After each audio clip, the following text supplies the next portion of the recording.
11.3, it says rational square roots. Okay, well, rational means fraction, and we got square roots here.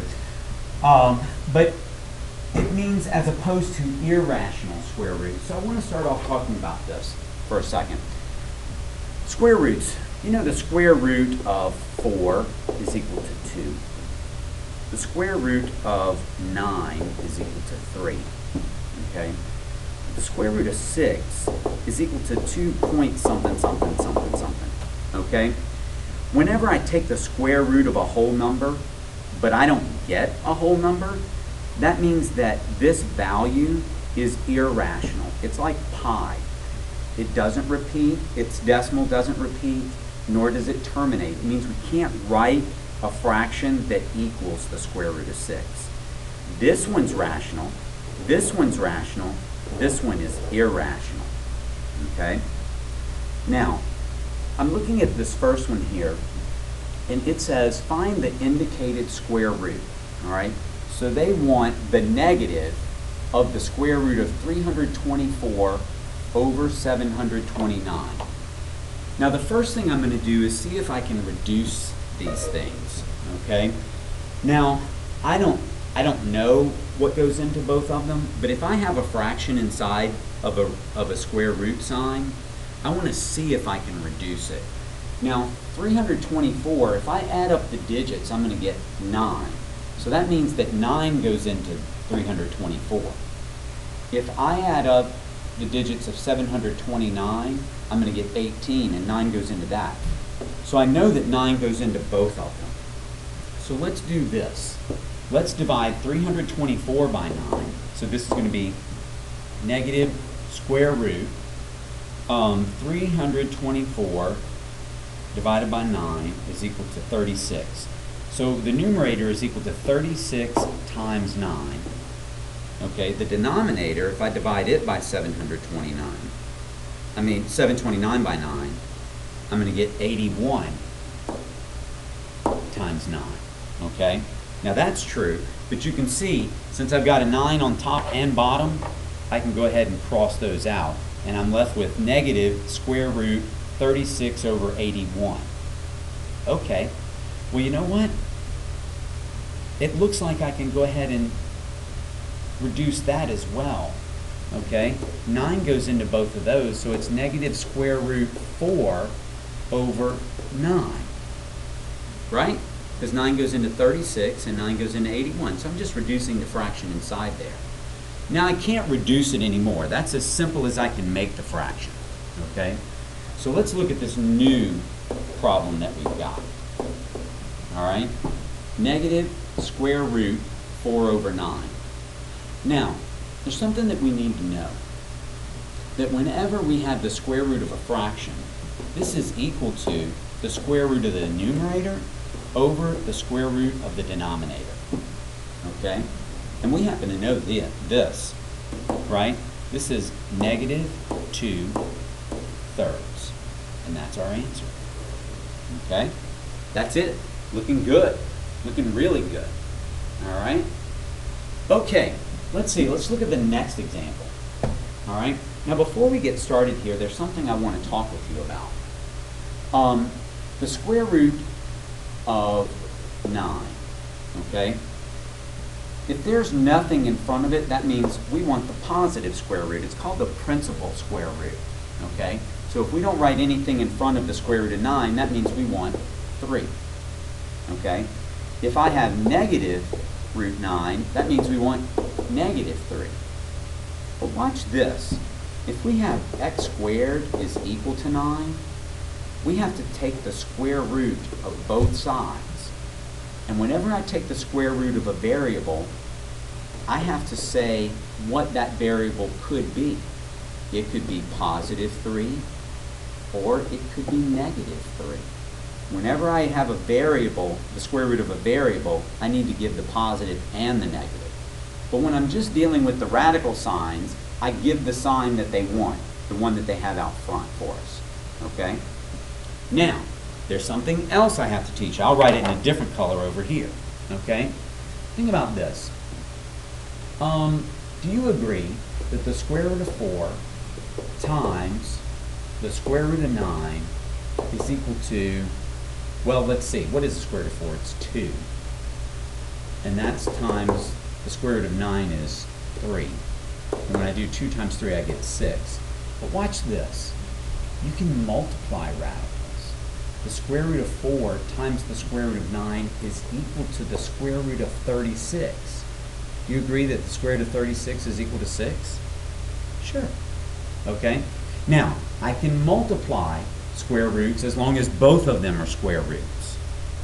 I can divide square roots just like we did on the one before, right? The square root of 4/9 is the square root of 4 divided by the square root of 9. Okay? I can divide them, but I can't add or subtract them unless they're the same one. And I'll talk about that later. We don't have to worry about that now. But we can multiply square roots. We'll talk about that more as we go along. Okay, 92 over 207. Is there anything that goes into 92 and 207? Well, let me think about 92. I know that 2 goes into it 46 times. So I know that 2 goes into that 23 times. I wonder if 2 doesn't go into 207. And so I wonder if 23 goes into 207. 23 times 9, let's just try it. Oh, look at that. 23 does go into 207. So 23 goes into 92 4 times, and 23 goes into 207 9 times, okay, when I reduce it. So now I've got, they want the positive and the negative of the square root of 4 over 9 again. Well, that's just positive and negative root 4 over root 9. And when I simplify that, I'm going to get positive and negative 2/3. You can write them separately if you want. You don't have to, but you could write them as 2/3 and negative 2/3. Okay, you know that mathematicians are lazy. They like to write positive and negative together just to save themselves time.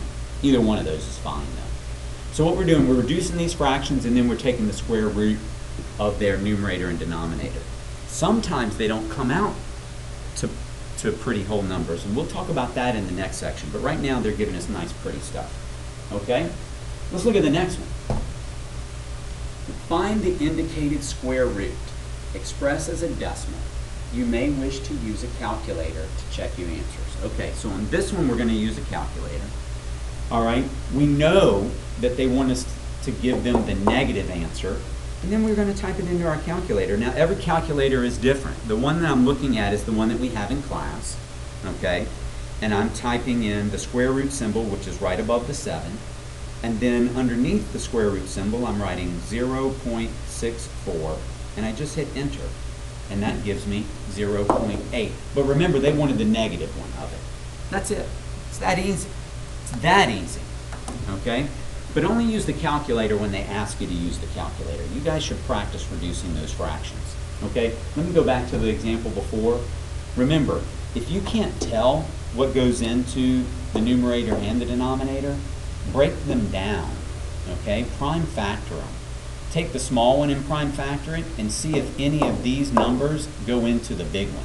That's what I did. I saw that 23 went into 46 or 23 went into 92. So I tried to figure out if 23 went into 207. Okay, that's how I reduced it. Okay, now, we did number 3 already. Let's look at number 4.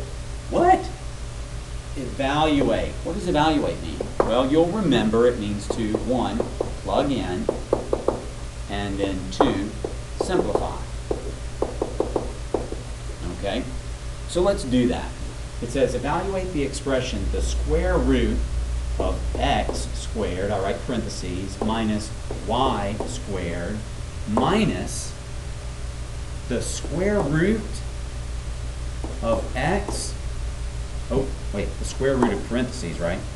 Square root of x squared. Okay. All right. Well, let's fill in what we've got here. I know this first one right here is supposed to be 17. This one is supposed to be 15. Okay. And then back here, that was x, so that's going to be 17 also. Well, I I don't know what's happening, but we can use our calculators on this one. This is big number stuff. All right, this is the square root of 289 when I square 17 minus 225. Okay, I'll come back to that in a minute. Minus, what's the square root of 17 squared? Wait a minute. What's the square root of 4 squared? Well, the square root of 4 is 2, and then when I square it, it goes back to 4. Oh, when I square a square root, it just gives me the number inside. So if I square the square root here, I get the number inside, 17. Right, because I take the square root of it, then I square it, and it goes back to 17. Okay, all right. So I hope you guys got that there.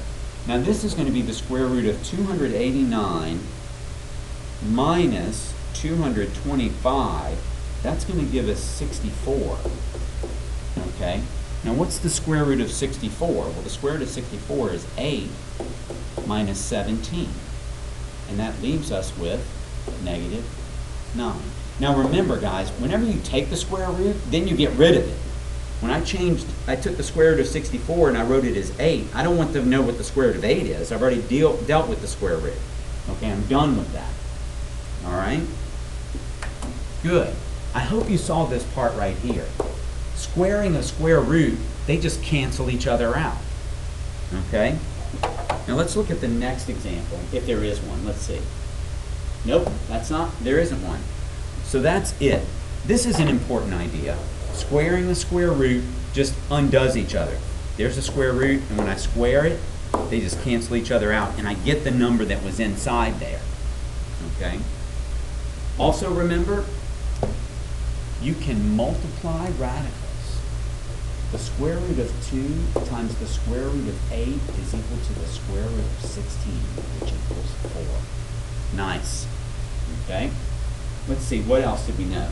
Oh, whenever I take the square root of a variable, I have to give the positive answer and the negative answer.